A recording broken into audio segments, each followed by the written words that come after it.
Oh my gosh, Liliana is here, and Liliana Atanacio. I have that right, right? Yes, you did it. It's great to see you again. And I don't know, like honestly, I don't know if we've ever met in person before. We've talked over Zoom, and No. I think do I see a billboard out there Yes. of you? You are a celebrity, Liliana. So welcome. Thank you. Good morning. I'm really happy and glad to be here and finally meet you in person. I mean, I been listening to a podcast and I mean, last year, right?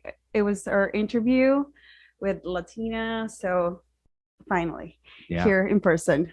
It was, and that's an amazing group, and definitely let's get to that because I want to feel through the evolution. But of course, you're from Mexico Yes. originally.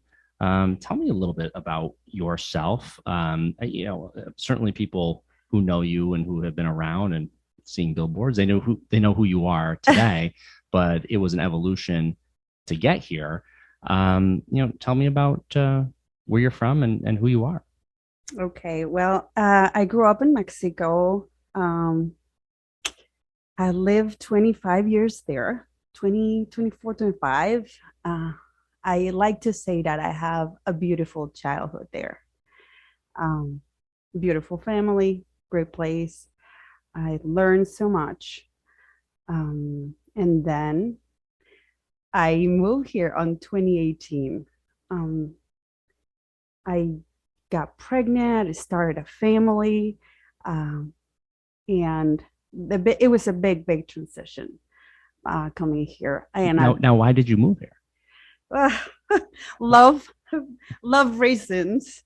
Oh yeah, I kind of didn't want to settle here. Kind of my hope was like, okay, we're gonna start here, we're gonna start a family here, but then eventually we'll go back to Mexico because, like I said, I had a great life there. I love it there, and all my family still lives there. So I kind of was like, okay, we're just start a life there, but I know he's Mexican. The dad of my girls is Mexican too. So I was like, okay, we're eventually coming back here because we belong here. Um, well, I didn't know how it was gonna be a life in the United States. So that was a big transition. But I'm grateful. I think I've learned so much in all this 13 years. So something shifted. You came here. You started a family, and then what makes it that okay? I'm going to stay here in the United States. I'm going to stay here in the Berkshires of Western Massachusetts. How does that happen? Well, I have to share a little bit of sad part of the story. And like I said, I didn't plan to stay. I was thinking just a couple of years, like many people who probably plan to stay when they decided to migrate. And I was like, okay, eventually I'll go back. And that just kept in my mind, but it wasn't happening. So I was kind of sad and miserable because I didn't have any friends or relatives around. I couldn't work, I couldn't drive. I barely speak English. I barely understand it. So it was pretty rough. And it was lonely. I was raising my two girls. Uh, at that time was 3 years and a newborn. So I was pretty lonely, not community at all. I was in South County. So I was clear that I want to go back to school. That at that moment it couldn't happen because again I didn't have the documents. So it was pretty rough. So you But were you were quite. I mean, that situation is okay. I have kids, but I'm isolated in a way because I'm not able to do the things that I would do if I was a normal, U.S. citizen or however you want to describe it. You needed paperwork, you needed some sort of, approval just to be able to go to school. yes, it's what's funny. I was telling my friend the other day, like, um, when I moved here, I was like, okay, we're gonna start a life together, and I'm gonna start working in the United States. Probably, I don't know, a cashier maybe, or a teller in a bank. I don't know. This is 13 years ago when I got Yeah. here, and I was pregnant, and I was kind of okay. I cannot do any other job. I probably could do, but a cashier, yeah, I can do that. I can be a teller in a bank, and I can do that, but reality hit me when I got here, and no, you cannot try. No, you cannot do this. And, no, you got to start over, and that was rough. But eventually, I think over the years and learning, and I think realizing what I really want in my life, and I think I made peace with the fact that where I want to live, where I want to raise my girls, and I decided to stay. I chose to stay. Mm. And even though at that moment I lost my status because at first I came with a visa, but then I lost my status. And I still decided to stay here because I saw hope, and I started building a community. And there were so many kind people around that I met here that show me a different reality, Mm. right? So that kind of drove me to decide, okay, maybe I should stay. Maybe this is gonna get better at some point, and it will. It did. So now that's going back. You said so it was 13 years ago Yes. that you originally, is that when you originally arrived here? Yes. And then, fast forward, so children Yes. are on board and now, and then that decision, and then you lost your visa. Um, you know, then what year was that? Or so. I would say 2013. Okay. Yeah. Okay. Yeah. And but then you made that decision. And so how did you cut through and be able to begin to do the things that you wanted to do for a career? And then of course, during that time, hopefully there was the network that was starting, that there was, friends, that the a support group, it takes a village in the community. Tell me about that a little bit, and how that may have impacted you. I was so scared, definitely. It was so much going on in my life personally. Uh Divorce, and that was pretty sad, but I think I had to take rough decisions, but I'm really thankful that I learned from there. And I decided to move to Pittsfield and enroll myself to BCC, go back to school like I planned it, like since I got here. Um, and even though I knew I didn't have the documents that I needed to move forward in a career, I always had the hope that eventually something will come, and um, I will be able to do what I really love. Um, so, and like I said, many kind hearts were around me and helped me to navigate the system, learn, and decide what were the steps that I need to take in order to accomplish a career, a job, just to find a job. Like moving from South County to Pittsfield, it was like, okay, again, I know nobody. What do I do here? But thanks God, BCC was this multicultural group with Eleanor and some other peers. Like, was like, okay, at least I know somebody, right? I'm gonna start with this person, and this person knows another person, and that person another person, and I eventually will find the support I need. So I moved with my girls. Had to look for resources in the town for me to provide for my family, to find a job, to find even furniture for me.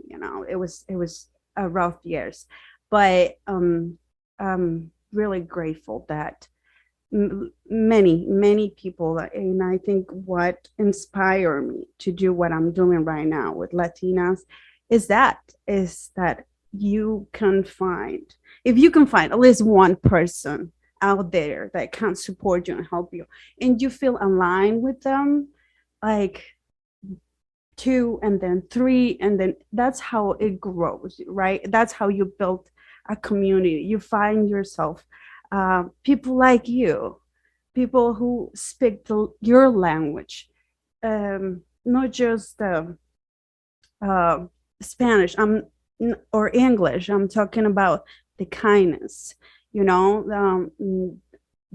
heart to help others, to support others, to sing for others.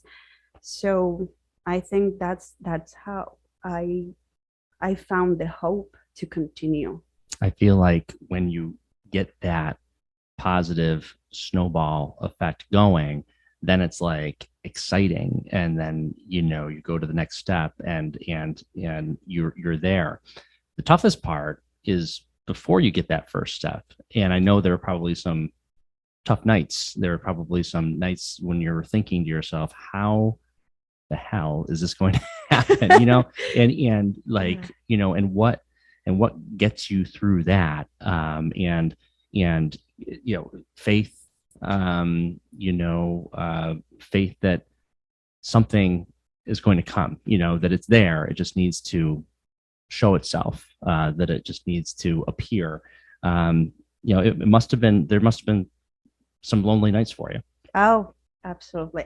Like you said, it's like sometimes we just see people on billboards or newspaper or posts on the beach, like we like to share our happy stuff, but we don't share those nights when you're lonely.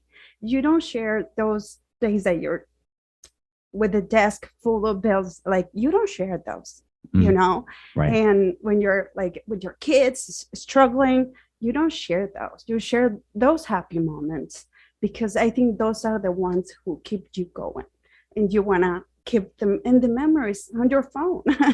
So, but yes, I think it's tough, and it's important to share our human side, our struggles, so others can learn from them. I think Yeah. that's so important. Yeah. And yeah. And that is that's a wonderful point, because yeah, on social media we see only the best. People are putting on the presentation, and everyone has become very good at that. We've sort of learned how to use that as a tool, but no one wants to show. And when you do see it, of course, often you'll see a big swelling of love for people when they do talk about when things are difficult as well. So there's a flip side to it, but that is the human experience, and we all have our own journeys, and we all have our own lessons. We came into this world, and we had our own lessons that we were meant to do. Some may have an easier road than others, but it's all part of it, right? Yes, the learning and the journey and the process. I mean, get there is it's amazing to finally get there where you plan on the goal, but I think the process and the steps are important to share. I remember that I was so scared to become a single mother, um, to be the divorced woman. When you check on the box in any application, like, are you single or married or divorced? And I was like, I was so scared. I come from a very conservative family. So for me, divorce Mm, or single mom, it was so sketchy. I was like, no, I can't do this. But eventually I was like, well, what do I want for me? This is what I learned. This is what I was taught. But what do I want for me? you know mm, and I made that decision, and this is what I want, and this is what I want for my girls too. I want to show them that they can do it and they can be happy with their decisions. Um, so yeah, the journey. It's all about the journey and who do you want to be? Where do you want to be? Yeah. And I think shedding the fear of what people will think, and of course, nothing more powerful than family, as far as Yes. the the essentially what your appearance is. Family is so close and they're so important. Yeah, great lesson there, for sure, because no one goes into a marriage expecting it to fail, or expecting that they wouldn't do anything that you could possibly do to make sure that it was successful. I mean, everybody goes Yes. into it. I truly believe that. They're very, I can't imagine many people going into.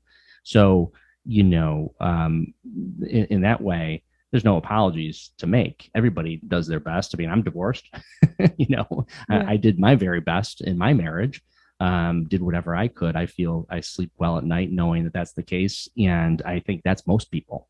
And sometimes things just don't work out. Yes. And ultimately, for your children and for your own self living your life, the best thing is you gotta do it. Yes. Yes. And learn from there, And right? learn from there. Like you said, nobody plan on the things are not going to work. I mean, I always remind myself, I'm not a quitter, but I know when is the time to make a change, to switch. And I believe it's in general, in every relationship you have, on every relationship you have. That's job, that's your friends, that's your family, that's your partner. I think you gotta have healthy relationships in Mm. order to enjoy the journey together. If And sometimes it's okay that some people are in your life for a certain period of time and then are no longer necessarily in your life, or maybe not as much, because that that's life too. That's life too. And maybe they come back later. yes, yes, for a season, for a reason, or for life, we don't know. So you got your education at Berkshire Community College. Yes. When did you get your degree from BCC? On 2018, Okay. 2018, I graduated there. I got my associates. It took me 3 years. It's normally two for a traditional student. I give myself so much credit, like I did it in 3 years. I paid school from my pocket, So, and I was working like a full-time job and my girls, and I mean, seriously, well, any degree has their own like assignments and heavy stuff, right? But the assignments for engineering and labs, and I was like, oh my God, this is why I chose this. But I love it. I love it. And you, this you is didn't you didn't pick an easy one. if you right. if you're gonna do it. But I love it. I love what I do. And I think I had clear since I was like 19 years old that science, it was the field where I want to be. Hmm. It's where I want to do an impact in the world if I could. And so that was 2018. And fast forward, I guess, a little bit, because I think it was during the pandemic that Latinas413 uh, began. Correct me if I'm wrong. Maybe it was around that time, maybe a little bit before. But tell me about how your experience and how what you saw here in the United States, in the Berkshires, led to this network, this burgeoning network of Latinas, of individuals who all had a lot in common here in the Berkshires of Western Massachusetts. Yes, I think I that's what I saw since I got here. Um, in the Berkshires, just the kind community, the great people, the hard worked people who lived here. And I was like, this is a great place to do great things. So, like I said, we started building a network since I was a BCC.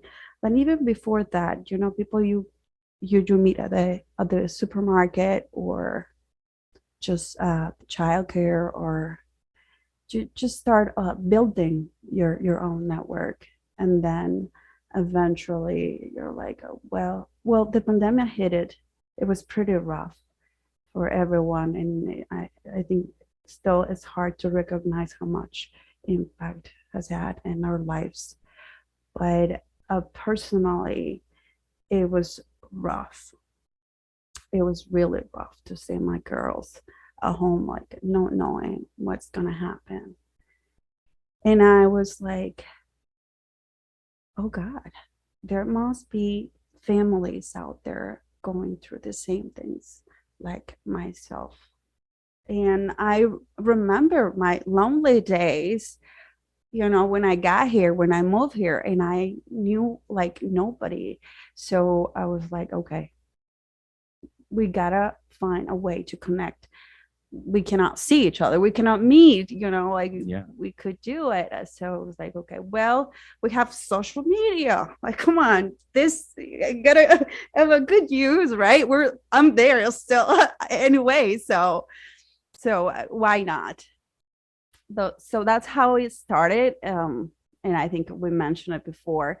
It wasn't like planned to build an organization and all of that.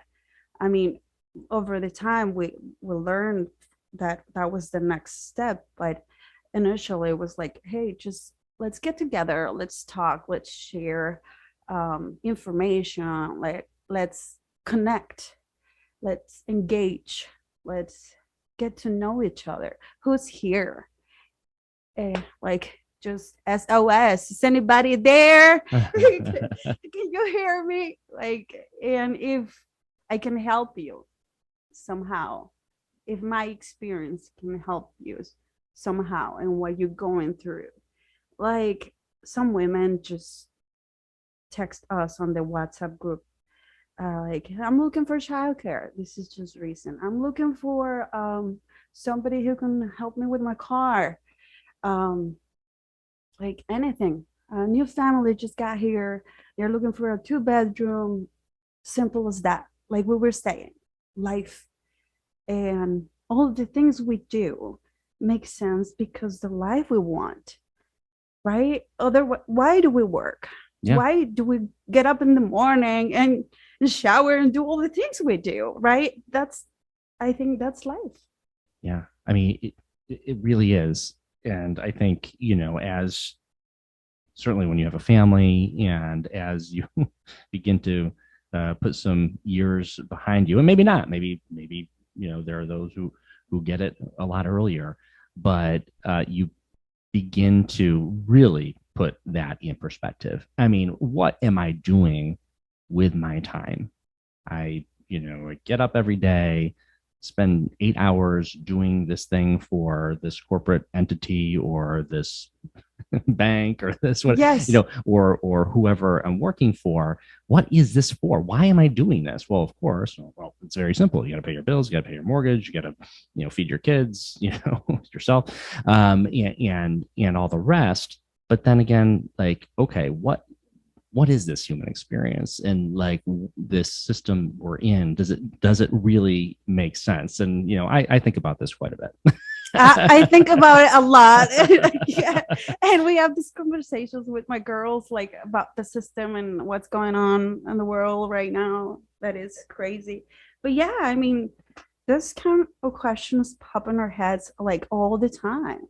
Like seriously, like why do I have to do this? Why do I have to do it this way? Mm. Is there another way to Yeah. do things? Yeah. Can we do it better? Yeah. Why can we do better? Well, okay, we cannot change the whole system because I guess it's impossible. I don't know. maybe, but Oh, what if? everything's possible. I think more people are realizing today now, especially through the experience of the pandemic, that things can be done differently. Yes. And I think that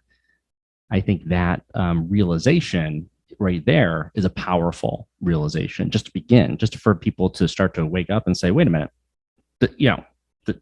does it have to be this way? And and we could spend 3 hours on trying to figure out that as far as the system, as it were. But as it is, in our daily lives, that is something. That is something to say. Wait a minute, maybe I will take this morning off.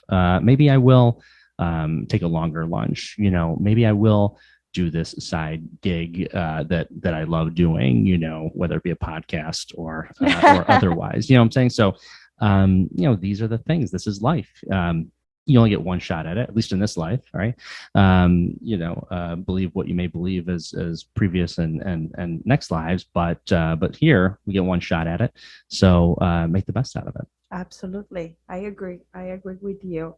It's a gift and let's enjoy it. This is our ride.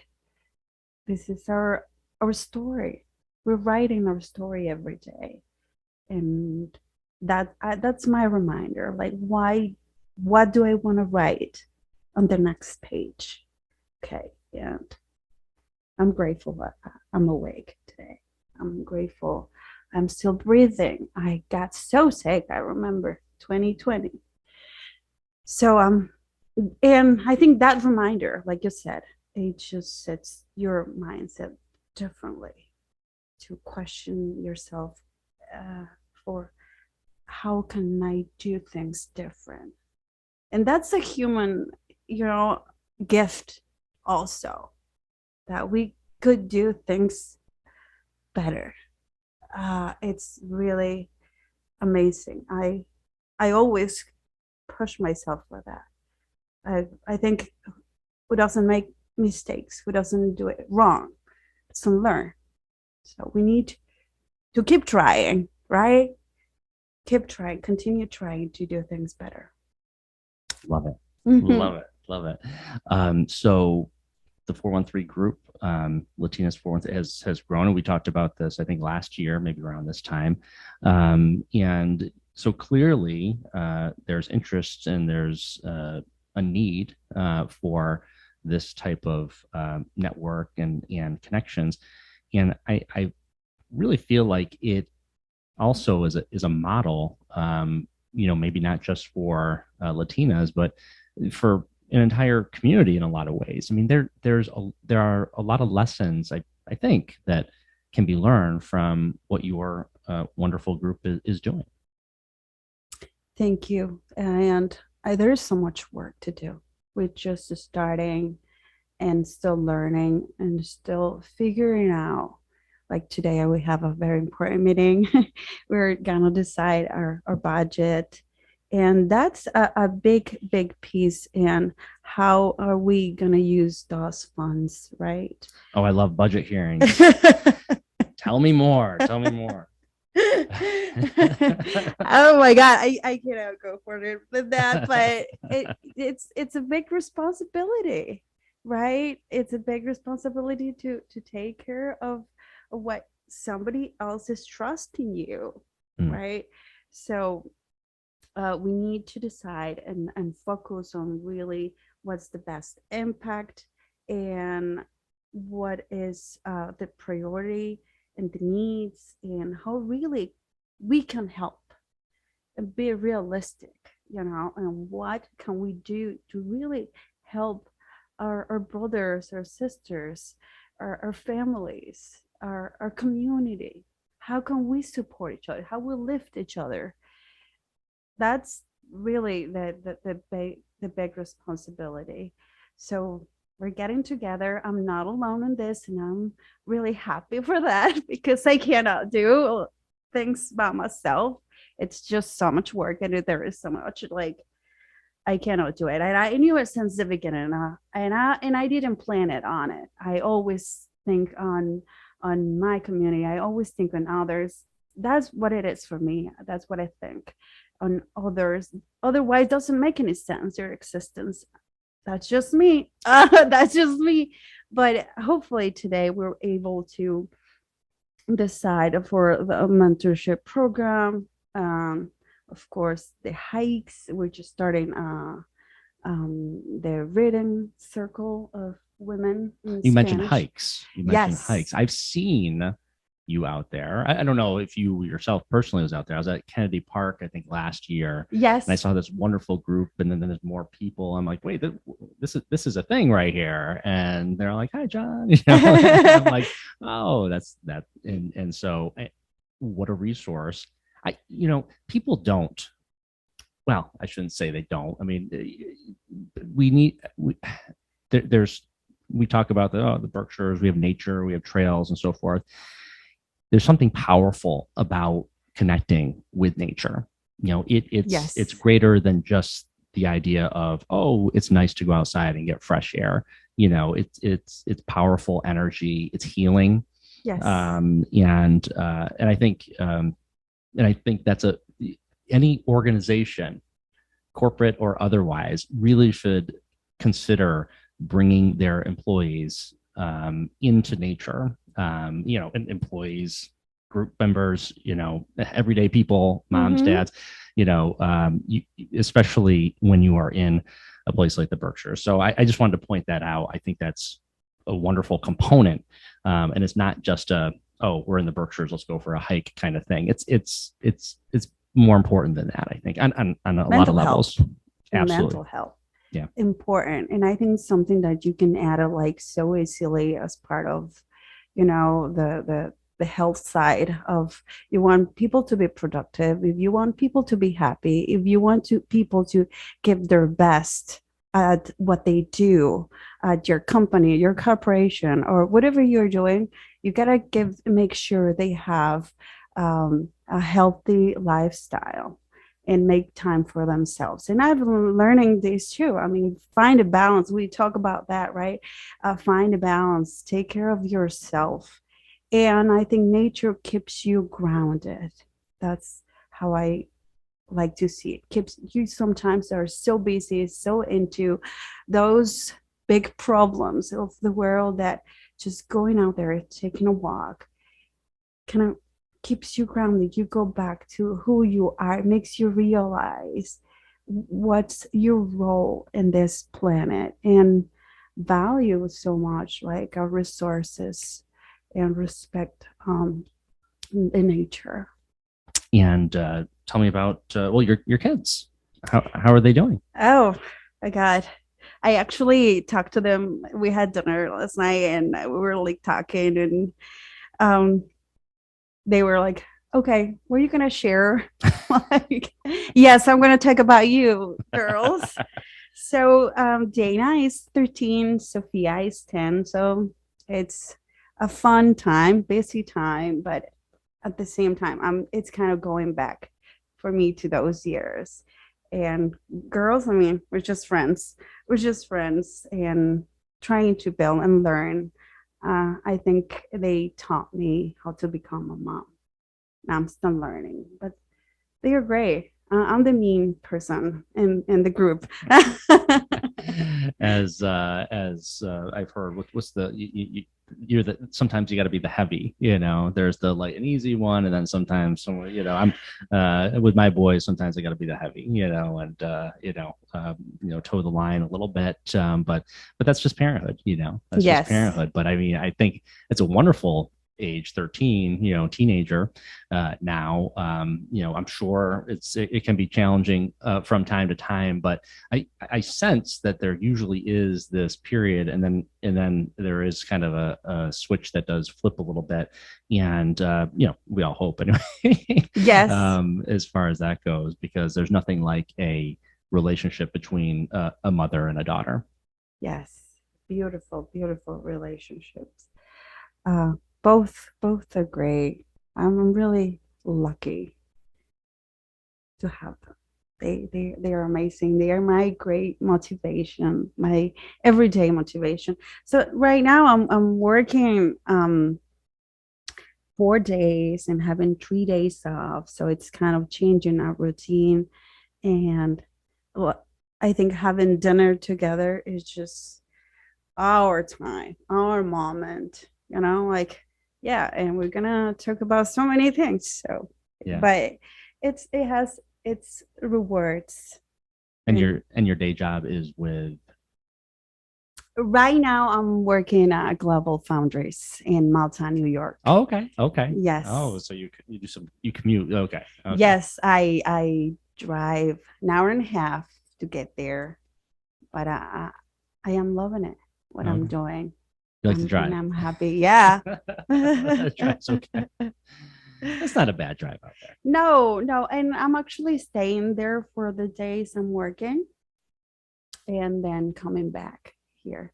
So it's also, like I said, a change in our routine, family. But I think they are handling pretty well. And we try to have really time, like take as much as we can from each moment, and enjoy ourselves. And of course, we are gonna have our moments, right? But I think we're getting there. It's a transition time. It's always a transition. That's change. I think we'll love change or hate it. I don't know. It's back and forth between love and hate with change. But otherwise, we don't evolve, right? We always, I mean, I can stay steady. I wish I could or not. I don't know. Still thinking. I don't know. I think I always was like this. I looking for more things that fulfill me.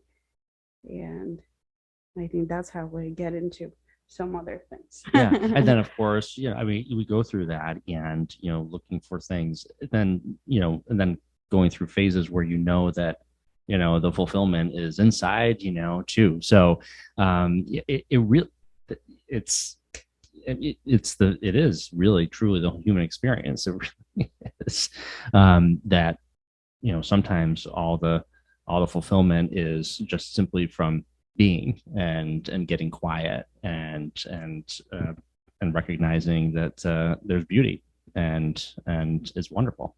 Yes, life is beautiful with all the things that it has in it. It's beautiful. We had to take it. And it's also, I think, a mindset that you build and that you want to get into. And I know we all have pretty rough backgrounds. And right now, like saying this in the middle of a situation in the world, it's rough, yes, but it's still hope is what keep us going and keep us alive. I believe the good side of humans. Mhm. Well, Liliana, it's been a great pleasure. It's a wonderful note to end on. Although I do want to make sure people are aware of how to reach out to Latinas413 and to you, individually. But that group, of course, they're active. You're active on social media, so you're pretty easy to find. But are you seeing a continued increase in membership? Are they individuals who continue to be coming to the Berkshires, or is it more people who have been here and they're just discovering you? More people are coming, and we kind of settle a little bit on new members on Facebook, on the Facebook group, but I think we're pretty good. We're not looking for numbers. We're really looking to serve who need it. Yeah, so we're there for them. So we have the group is private, 390. I'm pretty sure women still, but we have the WhatsApp group which has 66 members and they're in different parts of Berkshire County. So on our Facebook page, which is public, and we share all the same information that we share, well, most of it on the private group on our Instagram also. It's at Latinas413.